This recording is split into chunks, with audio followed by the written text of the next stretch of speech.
हम सब सरदार पटेल को लौह पुरुष के तौर पर जानते हैं, वो इंसान जिन्होंने भारत को एक किया। लेकिन क्या कभी सोचा है कि उस फौलादी इरादे के पीछे वो दिमाग किसका था जिसने इस पूरे एकीकरण की पूरी की पूरी योजना बनाई? आज की इस पड़ताल में हम उसी गुमनाम नायक की कहानी जानेंगे। नाम था वीपी मेनन। जरा एक पल के लिए इस स्थिति की गंभीरता को समझिए। साल था 1947। हमें आज़ादी तो मिल रही थी, लेकिन उसके साथ ही एक बहुत बड़ा खतरा भी सिर पर मंडरा रहा था। आज हम भारत का जो नक्शा देखते हैं ना, वैसा नक्शा बनना उस वक्त लगभग नामुमकिन सा लग रहा था। उस समय ब्रिटिश भारत में 562 रियासतें थीं और हर रियासत के राजा के पास 3 ऑप्शन थे। या तो भारत में शामिल हो जाओ, या पाकिस्तान में, या फिर अपना अलग ही देश बना लो। मतलब जरा सी चूक होती तो आज भारत का जो नक्शा हम देखते हैं वो होता ही नहीं, बल्कि सैकड़ों टुकड़ों में बिखरा होता। एक ऐसा जख्म जो शायद ही कभी भर पाता। अब इस जबरदस्त चुनौती का सामना करने के लिए सरदार पटेल ने कमान संभाली, ये तो हम सब जानते हैं। लेकिन उनकी योजनाओं को असलियत में बदलने वाला पर्दे के पीछे का वो रणनीतिकार कोई और था, और उनका नाम था वीपी मेनन। तो आखिर ये वीपी मेनन थे कौन? उनकी कहानी सच कहूं तो संघर्ष और एक असाधारण कामयाबी की मिसाल है। ये कहानी बताती है कि काबिलियत किसी डिग्री की मोहताज नहीं होती। केरल के एक बहुत ही गरीब परिवार में मेनन का जन्म हुआ। हालात ऐसे थे कि उन्हें अपनी पढ़ाई बीच में ही छोड़नी पड़ी। उन्होंने रेलवे कुली से लेकर टाइपिस्ट तक न जाने कितनी ही छोटी मोटी नौकरियां की, और शायद यही वो संघर्ष था जिसने उन्हें एक ऐसा प्रैक्टिकल और ज़मीनी हकीकत से जुड़ा हुआ प्रशासक बनाया जो जज्बातों से ज़्यादा तथ्यों पर भरोसा करता था। उनकी तरक्की की रफ्तार तो देखिए, वाकई कमाल है। एक टाइपिस्ट की नौकरी से शुरुआत करके अपनी ज़बरदस्त याददाश्त और काम के जुनून के दम पर वो ब्रिटिश राज के सबसे बड़े प्रशासनिक पदों में से एक पर पहुंच गए।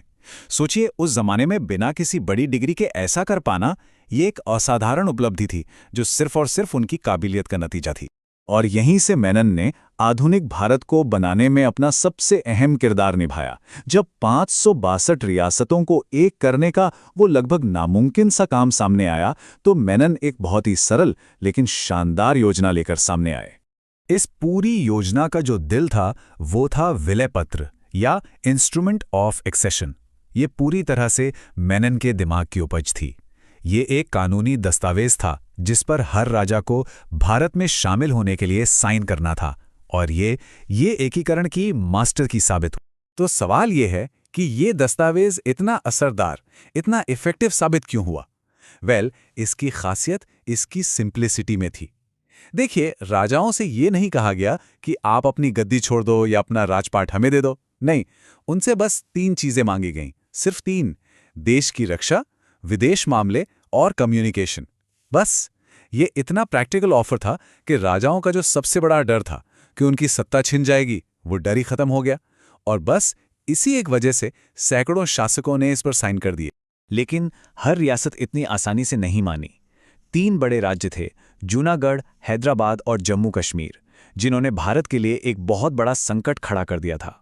और इन तीनों संकटों को सुलझाने में मेनन ने खुद जमीन पर उतरकर एक निर्णायक भूमिका निभाई।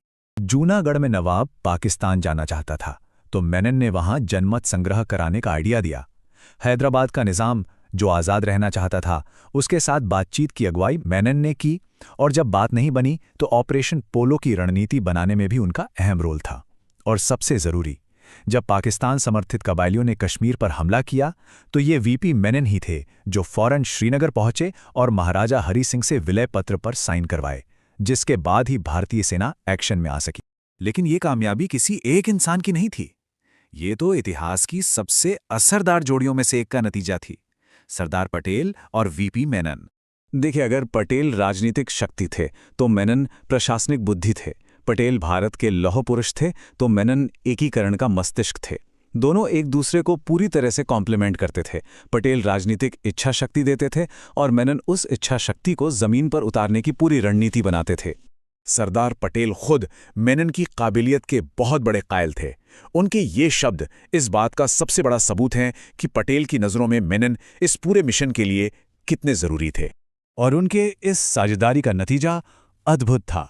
दुनिया के इतिहास में शायद ही कहीं और इतना बड़ा इलाका, लगभग पश्चिमी यूरोप जितना बड़ा, इतने कम समय में, और वो भी बिना किसी गृह युद्ध या बड़े खून खराबे के, एक हुआ हो। ये वाकई में एक असाधारण उपलब्धि थी। तो भारत के एकीकरण के बाद मेनन का क्या हुआ? खैर, उनका जीवन देश सेवा में ही बीता, लेकिन हमेशा की तरह वो पर्दे के पीछे ही रहे। वो राज्य मंत्रालय के सचिव बने और बाद में ओडिशा के राज्यपाल के तौर पर भी उन्होंने काम किया। उनका व्यक्तित्व हमेशा वैसा ही रहा, शांत, प्रैक्टिकल और निर्णायक। वो एक ऐसे इंसान थे जो काम पर फोकस करते थे, नाम पर नहीं। और कमाल की बात यह है कि मेनन ने सिर्फ इतिहास बनाया ही नहीं, बल्कि उसे लिखा भी। उन्होंने 2 बहुत ही महत्वपूर्ण किताबें लिखीं, जो आज भी उस दौर को समझने के लिए सबसे भरोसेमंद सोर्स मानी जाती हैं। उन्होंने अपनी आंखों से जो देखा, उसे पन्नों पर उतार दिया। तो अंत में, अगर हम ये कहें कि सरदार पटेल ने आधुनिक भारत का निर्माण किया, तो ये कहना भी उतना ही सही होगा कि वीपी मेनन ने उस निर्माण का ब्लूप्रिंट यानी उसका पूरा खाका तैयार किया था। ये हमें एक बहुत बड़े सवाल पर लाकर छोड़ देता है। आखिर इतिहास कुछ लोगों को तो सुर्खियों में रखता है, लेकिन वीपी मेनन जैसे कई अहम किरदारों को परछाई में क्यों छोड़ देता है? ये एक ऐसा सवाल है जो हमें ये सोचने पर मजबूर करता है कि हम अपने इतिहास को कैसे याद रखते हैं और किसे याद